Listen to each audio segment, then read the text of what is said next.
खुलुमबाय बे समाव बडलेण्ड इंखं टेलिभिजननि स्टुडिअ'आव मिथिका नार्जारि दिनैनि गाहाय रादाबफ्राव दङ। असीमा कलिता आरो फारुक आहमेदा एसआइटिनि जेरायाव मोगा-मोगि जादों। क'क्राझाराव पुलिस इनकाउन्टार सासे दायनिगिरि जखम। शिवसागरनि ट्रेजारि अफिसार सन्जीब बराखौ सासपेन्ड। आसाम पुलिसनि सा 6 आइपिएस अफिसारखौ प्रमोशन। बरपेटा र'डआव गथ' जोनोम होनो फैनाया खाफाल गाज्रि। भालुदङा नलबारि गामिनि रायजो राजाफोरा लामा दालां लुना होनो बिटिआर आरो आसाम सोरखारखौ खावलायदों। दानिया फैदोनि आबुं रादाबाव।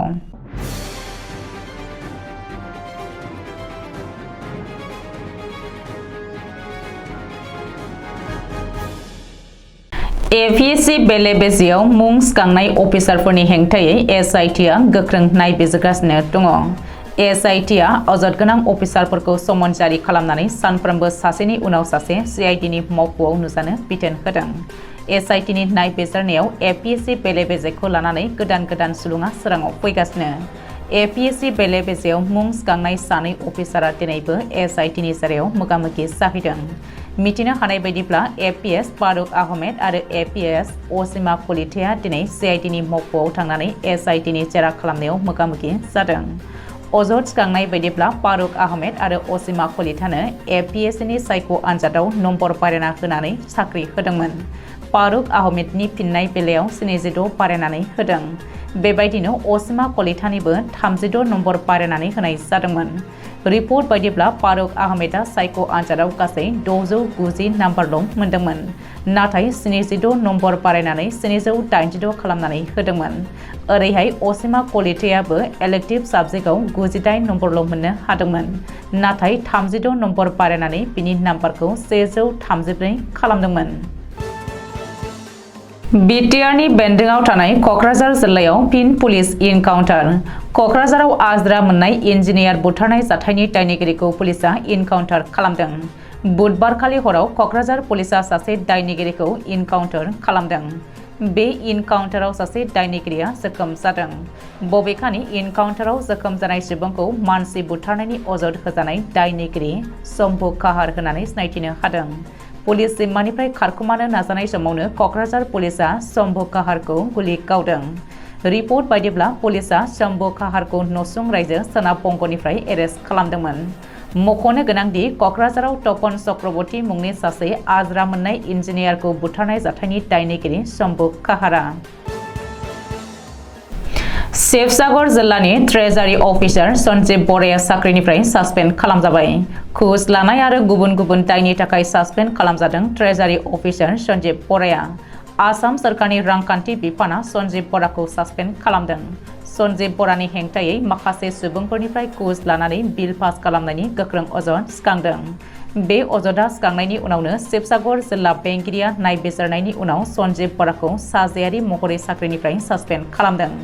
मख'नो गोनांदि साननैसो सिगां जौ फेनानै मावख'आव खामानि मावबाय थानाय समावनो शिवसागर जिल्ला बेंगिरिया सन्जीब बराखौ हमदोंमोन। पेन्सनार आरो सोरखारि बिथांखिनि मुलाम्फागिरि बायदिनि बिल पास खालामनायनि मुङाव रां दाबिनाय, सम बायदियै मावख'आव नुजाथियै, खामानिनि समावबो जौ फेनाय बायदि दायनि थाखाय ट्रेजारि अफिसार सन्जीब बराखौ सासपेन्ड खालामनाय जादों। रिपर्ट बायदिब्ला सासपेन्डेड सन्जीब बराया शिवसागर जिल्ला परिषदनि चिफ एकाउन्टिं अफिसार महरैबो बिबान रुजुननानै दङमोन। एपिएससि बेले-बेजेखौ लानानै रायजोनाङै दुंहाव थासारि सोलिगासिनो थानाय समावनो आसाम पुलिसनि गोबांसा अफिसारखौ प्रमोशन खालामदों। आसाम सोरखारनि नखर बिफाना 4 आइपिएस अफिसारजों लोगोसे 6 पुलिस अफिसारफोरखौ प्रमोशन खालामदों। गुवाहाटी श्रीमन्टपुरनि एन्टि कारापसन बिफाननि एसपि बरुन कायस्थ, डिमा हासावनि एसपि मायंक कुमार, डेपुटेसनाव थानाय सुमित शर्मा आरो डिब्रुगड़नि एसपि चेतांग मिश्र, रङियानि एसडिपिअ श्रीजल आगरवाला आरो बकाखातनि एसडिपिअ एस कुमारखौ प्रमोशन खालामदों। रिपर्ट बायदिब्ला आइपिएस बरुन कायस्थखौ पे मेट्रिक्सआव 12 लेभेलाव आइपिएस जुनियर एडमिनिस्ट्रेटिभ ग्रेडआव प्रमोशन खालामदों। आईपीएस मायंक कुमारखौ आईपीएसनि junior administrative grade chief pay मेट्रिक्सआव लेभेल 12 आव प्रमोशन खालामदों। IPS सुमित शर्माखौ पे मेट्रिक्सनि 12 लेभेलाव जुनियर एडमिनिस्ट्रेटिव ग्रेड जि प्रपार माप प्रमोशन होदों। IPS जाटां मिश्रखौ पे मेट्रिक्सआव IPS नि जुनियर एडमिनिस्ट्रेटिव ग्रेडआव 12 लेभेलाव प्रमोशन खालामदों। बे प्रमोशना फैगौ 2024 मायथाइनि 1 जानुवारिनिफ्राय गोहोम गोग्लैगोन। ओरैहाय ASDPO श्रीजल आगराला आरो एस कुमारखौ पे मेट्रिक्सआव IPS नि सेनियर टाइम स्केल मासियाव 11 लेभेलाव प्रमोशन खालामनाय जादों होननानै नखर बिफाना जारि खालामनाय फोसावथायाव मख'दों। सिजारिंनि उनावनो गथ' जोनोम होनाय समाव हासुग्रा नाला सुथेनानै हरनायनि जाहोनाव 2 दान गोग्लैसोनानै थानानै थैनायजों जुजिनो गोनां जादों सासे गथ' जोनोम होगिरि बिमाया।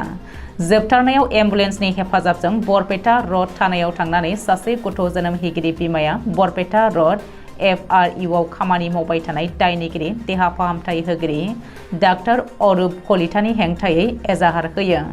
बरपेटा रडनि उत्तर सापाकामार गामिनि मार्जिना खातुन मुंनि गथ' जोनोम होगिरि बिमाखौ बरपेटा रड FRU आव थिसनदोंमोन। उनावहाय डाक्टर अरूप कलिता मुंनि रांलु बैसोला देहा फाहामगिरिया बरपेटा रड FRU सरकारि देहा फाहामसालिनिफ्राय बिफानारि नार्सिं ह'मसिम रेफार खालामनानै नार्सिं ह'मावनो सेजारिं खालामनानै गथ' डेलिभारि खालामो।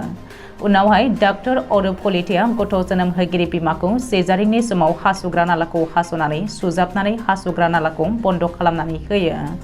फारसेथिं बेनि माखासे सम उनावनो गथ' जोनोम होगिरि बिमानि देहाया गाज्रि जानायाव डाक्टरा गिबियाव बरपेटा मेडिकेल कलेज आरो उनावहाय गोजौ फाहामथायनि थाखाय DMCH सिम दैथायहरो। उनावहाय GMCH आव दानसे बारहोनानै रांनि आंखालाव गथ' जोनोम होगिरि बिमाया न'आवनो फाहामथाय गैयालासेनो गोग्लैसोनानै थादों। नखरनि सुबुङा अजद दिखांनाय बायदिब्ला डक्टर अरूप कलिताया रांनि लबजोंनो सरकारि देहा फाहामसालियाव थिसनखानायखौनो नार्सिं ह'माव लांनानै सिजारिं खालामनायनि थाखायनो गोरोन्थि फाहामथायजों बोलि जानो गोनां जादों। बेनि अनगायैबो सिगाङावबो डक्टर अरूप कलितानि 3 गथ' जोनोम होनाय बिमानि थैनायखौ लानानै बरपेटा रड थानायाव गसर सोलिगासिनो। नोजोर होनो गोनांदि गथ' जोनोम होगिरि बिमानि हासुग्रा नालाखौ मोजां खालामनो थाखाय मोननैयै सार्जारिनि गोनांथि जागोनब्लाबो रांनि आंखाल उनफिननानै थानो गोनां जादों नखरनि सुबुंफ्रा। फारसेथिं डक्टर अरूप कलिताया दायो नखरनि फनखौ रिसिभ खालामा आरो जोबथारनायाव राहा गोथे जानानै नखरानो दिनै बरपेटा रड थानायाव डक्टर अरूप कलितानि हेंथायै एजाहार होयो। मख'नो गोनांदि रांनि थाखायनो गोरिब गथ' जोनोम होगिरि बिमाखौ सरकारि देहा फाहामसालिनिफ्राय नार्सिं ह'माव रेफार खालामनानै रगि आरो रगिनि नखरखौ खनले हाराहास्ति खालामबोनायनि अजद सिगांनाय डक्टर अरूप कलितानि हेंथायै सावस्रि बिफाना माबा राहा लागोन ना होननानै सोंथि दिखांदों भुगिनांनायफ्रा। सोरखारा गोबां खेब थांबाय आरो फैबाय, नाथाय रायजोनो बिसायख'थि समाव गोबां राजखान्थि हान्जानि दैदेनगिरिफ्रा रादाय होनाया दिनैसिमबो रादायैनो थालांबाय। बाक्सा जिल्लानि बेन्दोङाव थानाय फालुगदङा नलबारि गामिनि रायजोफ्रा थांनाय गोबां बोसोरनिफ्रायनो लामा आरो दालां गैयैनि जाहोनाव हान्थिनायाव गोबां जेंनाजों मोगा-मोगि जानांबोबाय थानायखौ फोरमायदों।